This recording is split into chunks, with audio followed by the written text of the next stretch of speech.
So like many of us, what we were met with, as I was saying earlier, was a lot of shame and a lot of secrecy.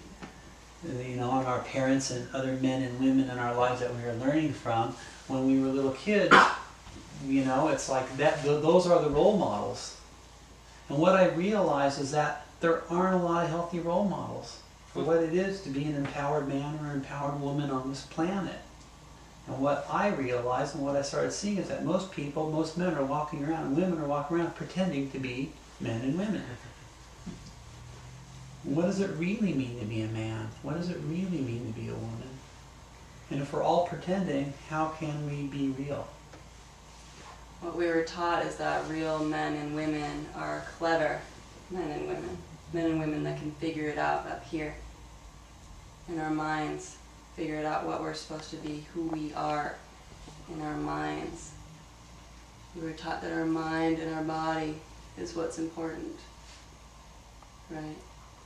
Our physical beauty, our cleverness, how much we can figure it out.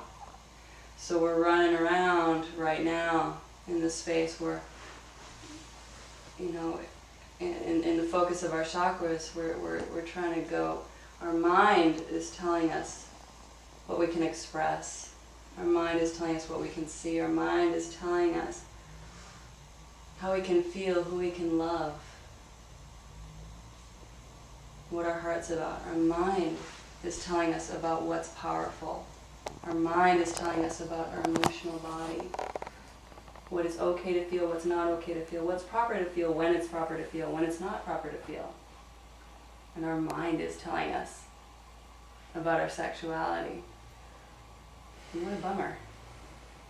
Because there's no wisdom there.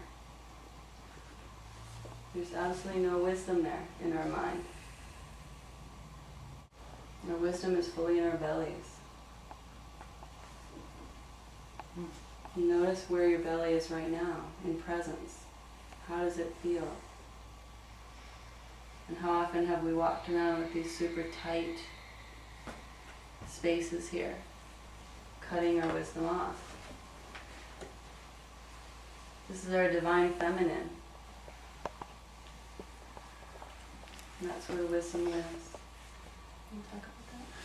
So as we take a deep breath together, and we feel, and we breathe, notice anywhere in your bodies where you need to move to honor your body. What's going to bring you more ease? What's going to bring you more comfort in this moment? And it's important because the body has wisdom. And what the body wants to tell us, how can we feel better?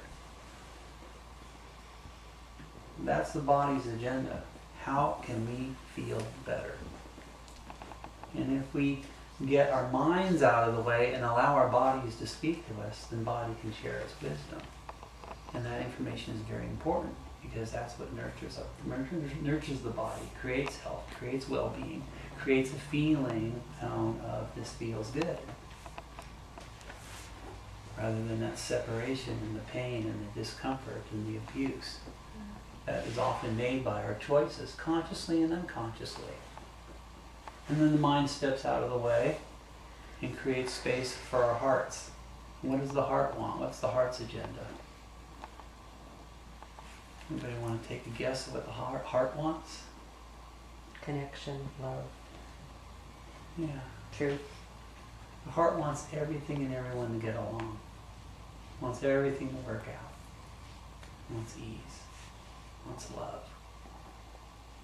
And so, if our minds step out of the way and stop bullying our heart and telling us who to love, how to love, when to love, then information can start coming from heart, and heart can start telling us exactly what heart needs and what we need to create more communion in our lives. And then most importantly, when the mind steps out of the way, it holds space for the emotional body or the belly. And what the belly wants is it wants to feel everything deeply. And in doing so, what happens is she can shower us with amazing gifts. So the parallel I like to draw is that this is the seat of our divine feminine. It's right here in our bellies. And the place that needs to step back and step out of the way and learn to hold space and create safety and witness is that aspect of our masculine. which is the mind. So we need to unlearn what we learned about what it takes to be successful in this culture and on this planet, which means allowing the mind to step back and learn to role model what is the healthy masculine, because we've all bought into the prototypes and we all embody the dysfunctional masculine and the dysfunctional feminine. So as we can show up for ourselves, it's like, where are all the good men? All the good men are right here. Right here. And what they do is they witness without judgment, and they hold space, and they create safety. And they're witnessing and holding space and creating safety for her. And where are all the good women? They're all right here, yes. And how to do that? How can I do that? That's a great question.